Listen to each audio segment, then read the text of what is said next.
नमस्कार मित्रों, राधे राधे।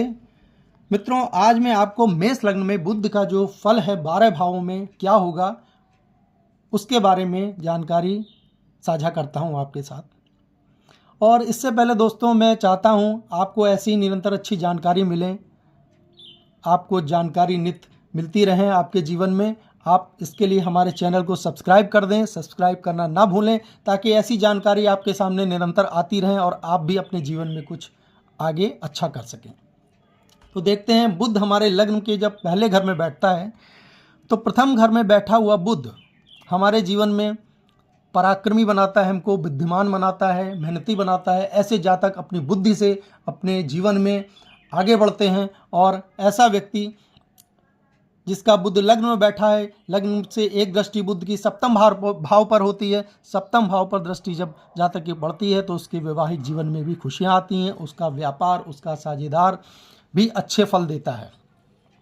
अब देखते हैं, बुध जब हमारे द्वितीय भाव में बैठता है वृष का होकर, तो ऐसा बुध हमारे जीवन में अच्छे फल देता है, शुभ फल देता है। ऐसे जातकों की वाणी मधुर होती है, पारिवारिक सुख मिलता है, कुटुंब परिवार का सुख भोगता है। ऐसा व्यक्ति धन सहित धनवान बनता है, उसके पास धन का अच्छे स्रोत होते हैं। लेकिन चूंकि द्वितीय भाव में बैठा हुआ बुध, इसकी सप्तम दृष्टि अष्टम भाव पर पड़ती है। अष्टम भाव पर पड़ने के कारण कुछ धन हमारा रोगों पर, समस्याओं पर, बीमारियों पर भी खर्च कराता है। अब देखते हैं तृतीय भाव पर बैठा हुआ बुध। जब बुध तृतीय भाव पर मिथुन राशि में स्वग्रही होकर बैठता है तो ऐसे व्यक्ति को शुभ फलों की प्राप्ति होती है। कुछ शुभ फलों में उसके जैसे छोटे भाई बहनों का सुख मिलता है उसको। ऐसे व्यक्ति अपने छोटे भाई बहनों के प्रति समर्पित होता है। वैसा व्यक्ति अपने पराक्रम से अपने जीवन में आगे बढ़ता है। ऐसा व्यक्ति जो है एक अच्छा कवि बन सकता है, जीवन में अच्छा गायक बन सकता है, अच्छा लेखक बन सकता है। ऐसे व्यक्तियों की जो हैंड राइटिंग होती है वो बहुत अच्छी होती है। अब हम देखते हैं, चतुर्थ भाव में जब बुध बैठता है कर्क का होकर मेष लग्न की कुंडली में, तो ऐसा व्यक्ति को शुभ फल नहीं प्राप्त होते हैं। चतुर्थ घर में बैठा हुआ बुध अच्छा नहीं माना जाता। और ऐसे व्यक्ति के जीवन में जब बुध की दशा महादशा आती है तो वह उसके विपरीत परिणाम उसको जीवन में भोगने पड़ते हैं। उसको अपनी माता के सुख में कमी मिलती है, उसकी माता का स्वास्थ्य संबंधित समस्याओं का सामना करना पड़ता है। जमीन से संबंधित, भवन से संबंधित, वाहन से संबंधित सुखों में भी बहुत कमी करता है। और यहाँ पर बैठा हुआ बुध, उसकी सप्तम दृष्टि जब दसम भाव पर पड़ती है तो पिता के सुख में भी कहीं कमी होती है, कर्म क्षेत्र में भी उसके कमी होती है। ऐसे व्यक्ति को कर्म और पिता माता के सब कष्टों को सहन करना पड़ता है। अब यही बुध हमारा जब पंचम भाव में बैठता है तो पंचम भाव में बैठा हुआ बुध जो सिंह की राशि में बैठता है तो शिक्षा में कुछ रुकावट पैदा करता है और आय भाव को देखता है। यहाँ से बैठा हुआ सप्तम दृष्टि तो आय में हमारी कमी करता है और हमारी याददाश्त में कमी करता है। ऐसे व्यक्तियों को कुछ शेयर मार्केट, सट्टा व्यापार से दूर रहना चाहिए, क्योंकि उसमें ऐसा व्यक्ति को नुकसान उठाना पड़ता है।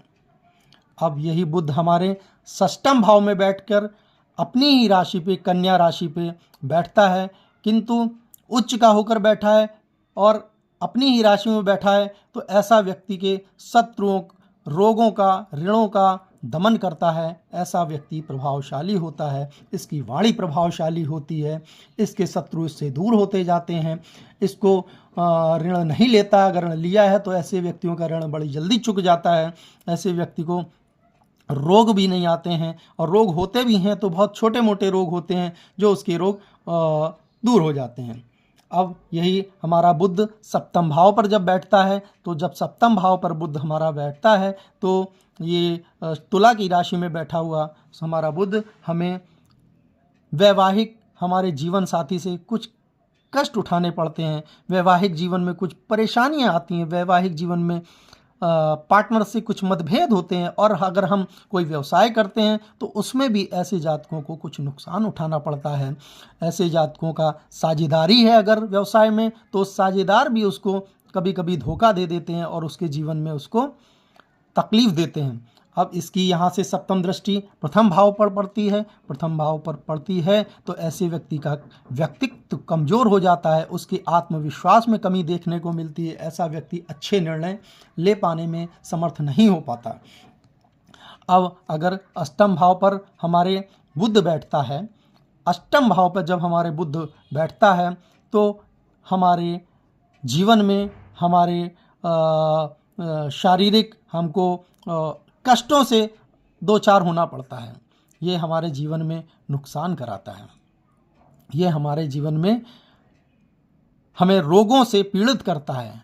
अष्टम भाव में बैठा हुआ बुध हमें सट्टा से भी नुकसान कराता है। और किंतु यहाँ पर जब बुध अष्टम में बैठता है तो सप्तम दृष्टि इसकी हमारी धन भाव पर भी पड़ती है, और धन भाव भी हमारा कमज़ोर करता है, हमारे धन को नष्ट करता है, हमारे धन से हमें नुकसान उठाना पड़ता है। धन भाव को देखता है तो हमारे धन में निरंतर कहीं ना कहीं हानि का सामना हमको करना पड़ता है। किंतु अष्टम में बैठा हुआ व्यक्ति कुछ ज्योतिष का जानकार होता है, उसको कुछ ऐसे व्यक्ति गूढ़ विद्याओं में, ज्योतिष विद्याओं में निपुण होते हैं, उनकी रुचि होती है और वो उसका ज्ञान अर्जित कर लेते हैं। अब देखते हैं नवम भाव में अगर बुध हमारे बैठता है तो नवम भाव में अगर बुध हमारे बैठता है तो हमारे पिता से हमारे मतभेद भी कराता है और हमारा नवम भाव में शुभ फल प्राप्त नहीं होने देता। यहाँ से इसकी दृष्टि तृतीय भाव पर भी पड़ती है। सप्तम दृष्टि तृतीय भाव पर पड़ती है। नवम में बैठा हुआ बुध इसकी तृतीय भाव पर दृष्टि पड़ती है, जो कि हमारे पराक्रम में कमी करती है। हमारे छोटे भाई बहनों को भी कुछ नुकसान उठाना पड़ता है। अतः नवम में बैठा हुआ बुध हमें अच्छे शुभ फल प्राप्त नहीं होते हैं, कुछ सम फल प्राप्त होते हैं लेकिन वो अच्छे नहीं कहे जाते। अब देखते हैं दसम भाव में बैठा हुआ बुध। जब बुध हमारे दसम भाव में बैठता है तो हमारे व्यापार में परेशानी पैदा करता है, नौकरी में के योग बनते हैं। ऐसे व्यक्तियों को व्यापार में बहुत परेशानी उठानी पड़ती है या बहुत अच्छा व्यापार उनका नहीं चलता, व्यापार बहुत ही धीरे शनै गति से आगे बढ़ता है। लेकिन अगर ऐसे व्यक्ति नौकरी करते हैं तो ऐसे व्यक्तियों को बैंक में या लिखा पढ़ी के कामों में या किसी अकाउंट संबंधित कार्यों में उनको सफलता मिलती है। ऐसे व्यक्ति को यहाँ पे बैठा हुआ बुध चतुर्थ भाव पर दृष्टि डालता है तो चतुर्थ भाव पर दृष्टि डालने से उसकी माता के सुख में और तकलीफ़ों में भी उसको दो चार होना पड़ता है और उसके ज़मीन वाहन सुख में भी कमी करता है। अब यही बुध हमारे जब 11वें भाव पे एकादश भाव पे बैठता है तो हमारे मित्रों से हमको कष्ट उठाना पड़ता है, बड़े भाइयों से भी हमको कष्ट झेलना पड़ता है। और यहाँ पे बैठा हुआ बुध इसकी दृष्टि पंचम भाव पर पड़ती है तो इसकी पंचम दृष्टि से हमको शिक्षा में भी नुकसान उठाना पड़ता है, हमारी शिक्षा पूर्ण नहीं हो पाती या कुछ शिक्षा में व्यवधान उत्पन्न होते हैं और हमारे पुत्रों से भी हमें कुछ कष्ट उठाना पड़ता है।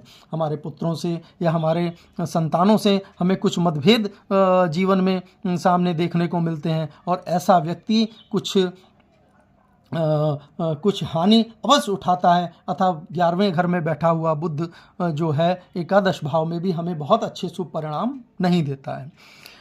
अब यही बुध हमारे व्यय भाव पे यानी द्वादश भाव पे बैठता है तो द्वादश भाव में बैठा हुआ बुध जो है वो नीच का होके अपनी मीन राशि में बैठा है तो ऐसे व्यक्ति को कोर्ट कचहरी से संबंधित समस्याओं से दो चार होने के योग बनाता है और ऐसा व्यक्ति अपने जीवन में खर्चों को बढ़ाता है और यहाँ से खर्चों को बढ़ाता है, दिमागी परेशानियों को बढ़ाता है। ऐसे व्यक्ति को मन निरंतर इधर उधर भ्रमित रहता है और निरंतर वो कुछ ना कुछ ऐसा विपरीत विचारों को सोचता है जो उसके जीवन में उसके मानसिक संतुलन में समस्या पैदा करते हैं।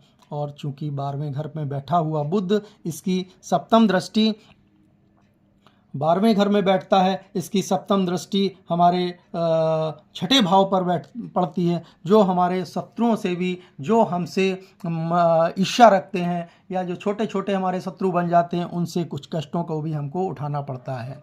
तो ये इसकी सप्तम दृष्टि से हमारे रोग ऋणों को भी बढ़ा देता है कि अगर हमारा यहाँ पे बुध बैठा है तो हमको बहुत अच्छे परिणाम देखने को जीवन में नहीं मिलते हैं।